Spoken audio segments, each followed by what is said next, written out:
আল্লাহ বলে এই জমিনটা আমি পুরায়া তামা বানায়া দিব। এই জমিনের মধ্যে যত পানি আছে পানিগুলো আমি আল্লাহ পুরায়া ছাই বানায়া দিব।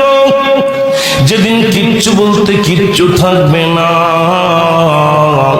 সেদিন থাকবে শুধু আমার আল্লাহ। আজকে কার জন্য সুদ খাও, কার জন্য ঘুষ খাও, কার জন্য ব্যভিচার করো, কার জন্য অন্যায় করো রে মন, কার জন্য তোমরা এত বাদই করো। আরে আজকে একটা কথা বলতে গেলে কষ্ট হয়। এই জমিনটা আল্লাহ পুরায়া তামা বানায়া দিবে। এই জমিনের মাটিগুলো পুড়ে হবে তামা। এই জমিনের যত পানি আছে পানিগুলো পুড়ে হবে ছাই।